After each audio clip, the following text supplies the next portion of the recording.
Hello again, I'm Matthew from thewetpen.com. For those of you who don't know, the name of my channel, The Wet Pen, comes from the fact that I live just outside of Seattle, and Seattle is famous for its cloudy skies and constant drizzle for most of the year. This area has changed a lot since I moved here as a kid, but I still think that the Pacific Northwest is one of the most beautiful places on Earth.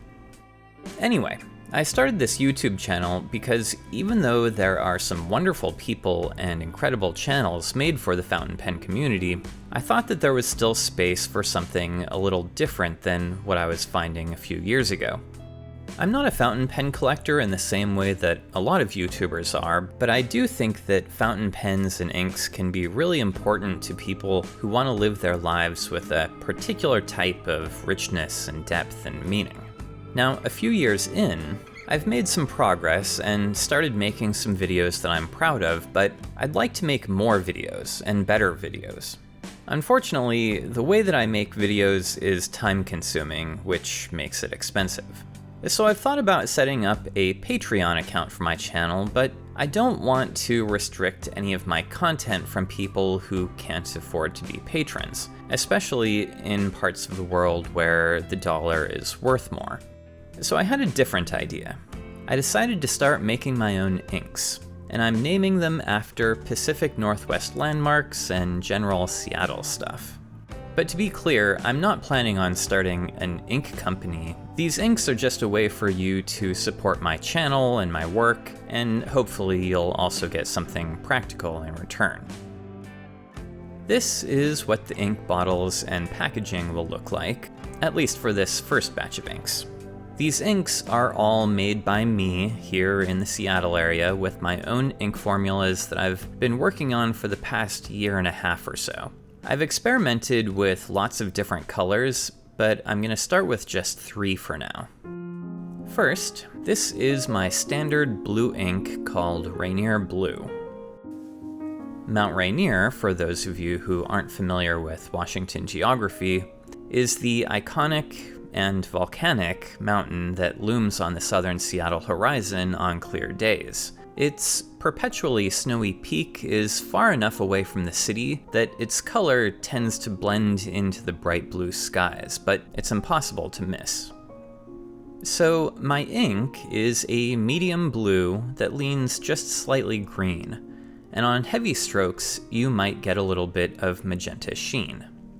Let me show you how it looks on a few different papers. Here I'll be using my Coloring, plain white Rhodia, Aerofol, which is a little bit warmer, and Midori, which is ivory. As you can see, the ink is a relatively vibrant blue, and it's about the same color on all 4 papers, although it's a little bit paler on the Aerofol, which is less absorbent.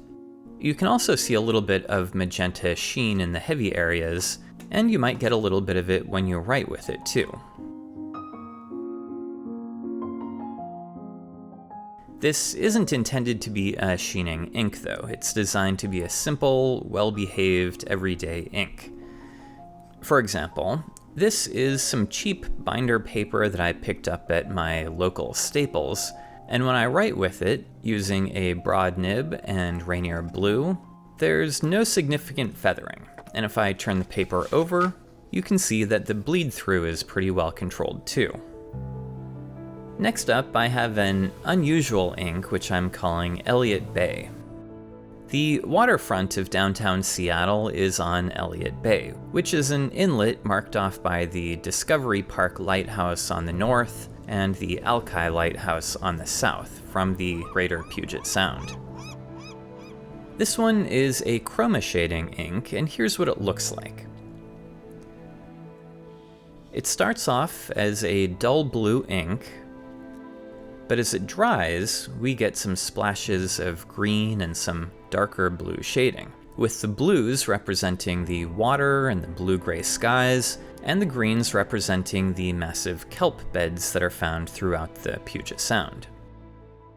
And here's how it looks on my normal swatch cards.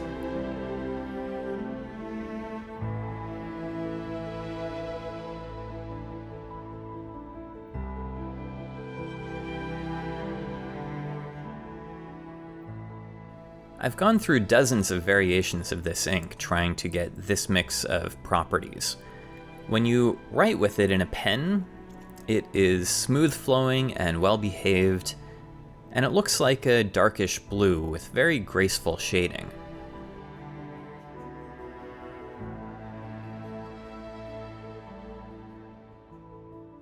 If you write with a dip pen or a calligraphy nib, then the green patches are more likely to show up.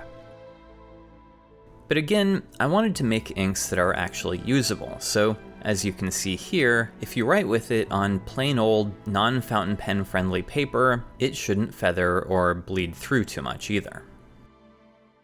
And finally, here's my third ink, which I'm calling Deception Pass. Deception Pass is a rocky strait in the northern Puget Sound, spanned by a pair of high bridges connecting Woodby Island and Fidalgo Island, with heavily forested state parks on both sides. And this ink is a little deceptive too. It starts off as a blue-gray color, but as it dries, we get a green hue that's very reminiscent of the cedar trees that are reflected in the waters of Deception Pass.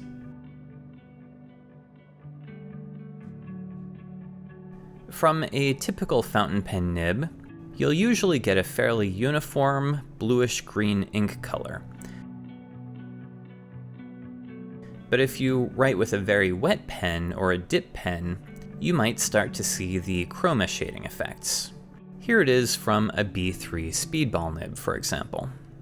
This ink is really a sister ink to Elliott Bay. They have similar properties and colors, but Elliott Bay is more blue and Deception Pass is more green. You may have noticed some sediment in these two samples. That's just because these were some early test batches. That is a problem that's been solved now. So these three inks are available right now on my website. I've posted a link below if you want to check them out and support my channel and future videos. I might release more colors periodically in the future, or if nobody is interested in these inks, these may be the first and last batches that I make. For those of you who take the opportunity to support my channel this way, thank you in advance. Stay safe out there, everyone, and enjoy your fountain pens and ink.